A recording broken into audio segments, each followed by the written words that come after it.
you've got an animal and you're just sitting there ready to let it loose and take it down. That's it to me. You've got animal power there and you're going to fight it and you're going to win. To fight animal power, you dress up like a space-age gladiator in a flame-proof mask and sit strapped into a kind of cage behind the most potent piece of machinery you can buy or devise. You're about to practically fly in the sport or hobby or affliction that they call drag racing. Drag racing is utter simplicity. The driver covers a quarter of a mile as fast as he can. To do this, he'll use up maybe 15 pounds worth of fuel and leave a good few more pounds on the track in burnt-off tyre tread. The thrill lasts little more than 10 seconds, because that's about how long it takes a dragster to motor a quarter of a mile. In England, they approach 200 miles an hour. Danger is always present. England's best-known dragster knows it. He's Mike Collins, the guru. It's dangerous. You're fighting... We'll take the big cars. We say 1,250 horsepower. You're fighting that for 1,320 feet. When you're starting, you don't slide the clutch, you don't ease the clutch out, you just drop it. So 1 minute you're sitting there with the engine wild and chained, and the next minute you just let loose 1,250 horsepower. You really have to fight to control it. It doesn't look as if they are, but those guys are really fighting. Then you've got to control the car all the way through the quarter mile.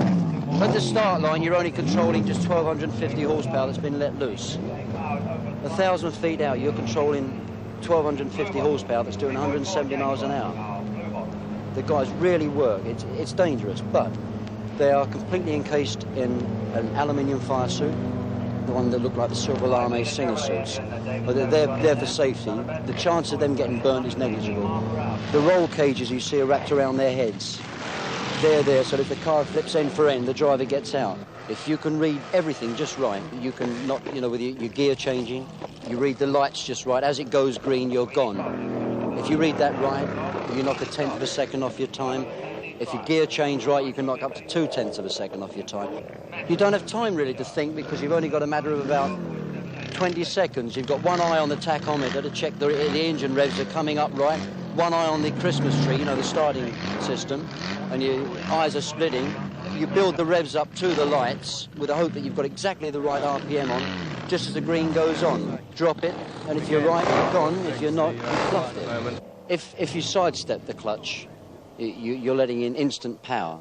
Whereas if you ease it out, you're like, well, we call it granny driving or granny shifting. You just change gear as if you're a grandma. You just ease the clutch out. But when you're drag racing, you drop it. Just slip your foot to the side, bang. When you shift, you don't just change gear. You throw your whole body into it. Your body is part of the shift. And you really bang that stick home. I mean, dragsters don't use gears. They're direct drive.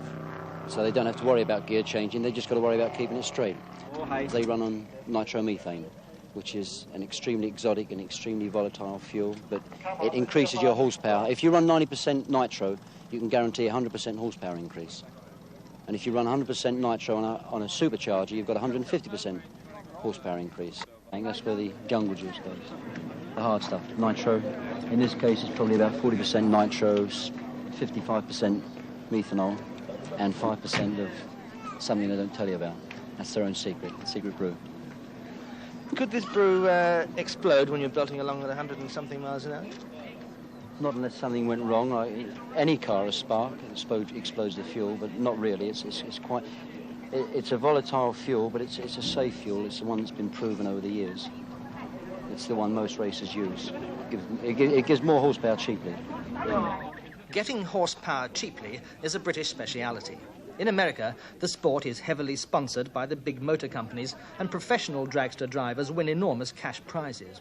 In Britain, after a hesitant start 5 years ago, drivers are still their own mechanics and are still making do and doing it themselves with indomitable British patience and high skill. Where they can't save money is on the tyres that are called slicks. These are special treadless monsters imported from America at about £25 each.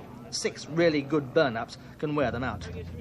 It's possible to spend £5,000 or more on a dragster from America, but some of the British builders began with second-hand engines bought for £30.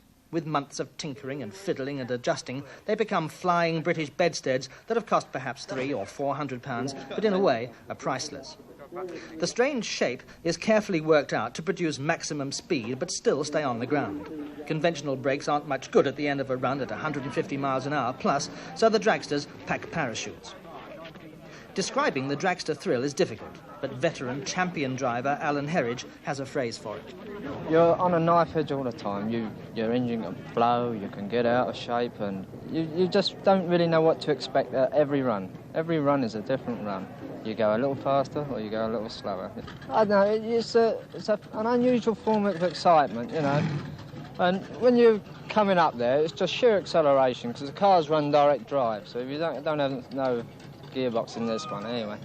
And it's like riding on well, I should imagine a roller coaster, you know.